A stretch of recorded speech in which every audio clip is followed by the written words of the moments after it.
Goeiemôre gemeenskap van gelowiges, dit is vandag Maandag, die 20ste Julie 2026. En hierdie week loop ons verder in die spore van Barnabas.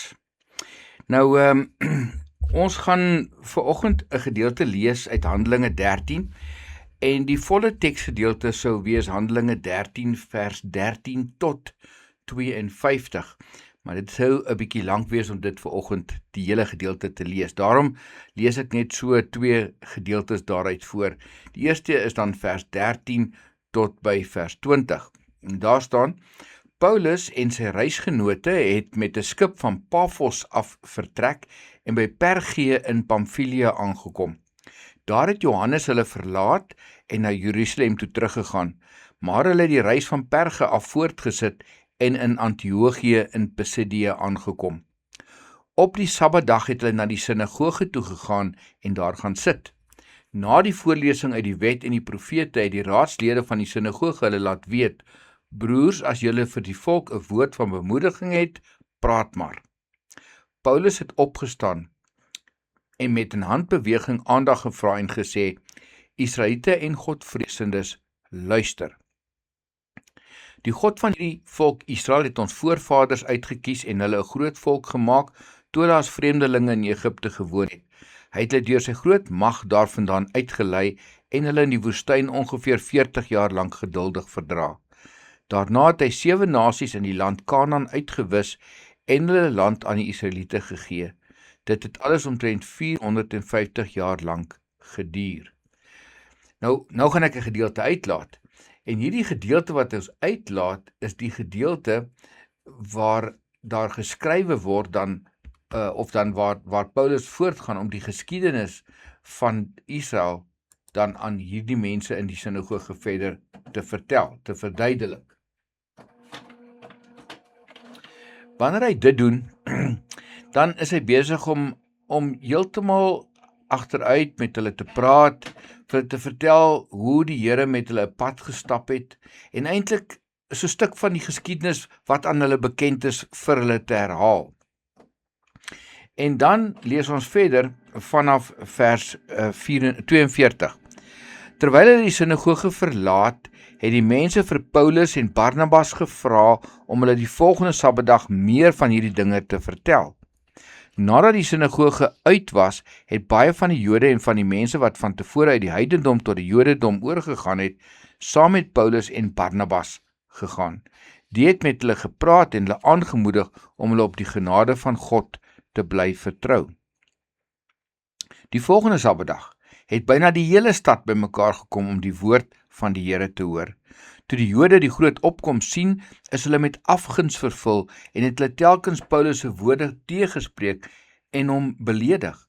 Paulus en Barnabas het reguit vir hulle gesê: Die woord van God moes eers aan julle verkondig word, maar omdat julle dit verwerp en daarmee beslis dat julle die ewige lewe nie werd is nie, gaan ons nou na die mense toe wat nie Jode is nie, want so lui die Here se opdrag aan ons.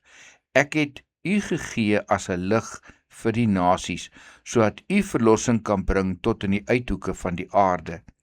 Toe die heidene dit hoor, was hulle baie bly oor die woord van die Here en het hulle dit toegejuig. Almal wat vir die ewige lewe bestem was, het gelowig geword.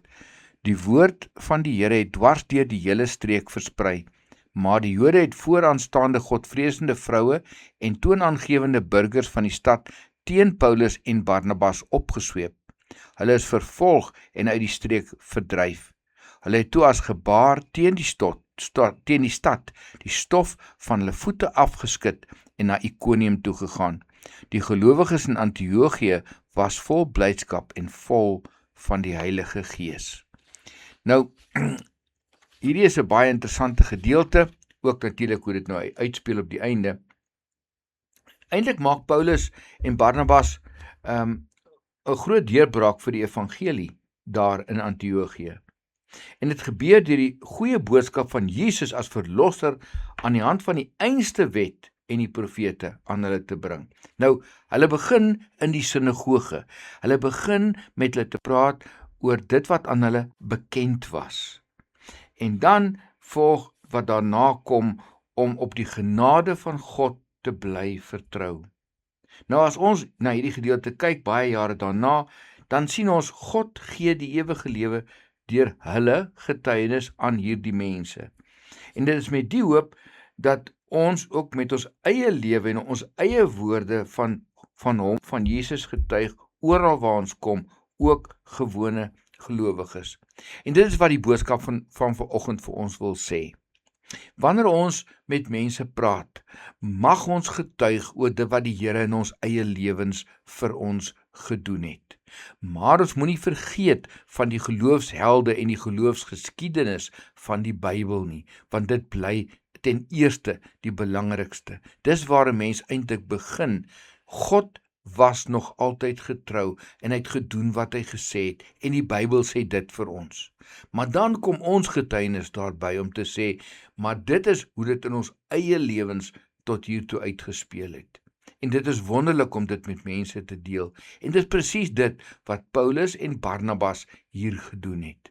En mag dit dan ook vir ons hier as 'n teken wees, 'n gewoonte van getuienis, wat uit, veral dan nou, omdat ons oor Barnabas gesels, uit Barnabas se lewe na vore kom. Here, help ons om elke dag maklik oor ons eie getuienis te kan praat. Om te vertel wat U in ons lewens vir ons doen, en uiteraard vir die mense vir wie ons lief is, om ons, en wat ons ook in ons lewens dan sien en deel. Mag ons getuienis so wees, dat mense vir U daarin kan herken en hoor, en weet, ons praat nie, sommer net omdat ons oor onsself wil praat nie, maar omdat ons wil getuig van U. Amen.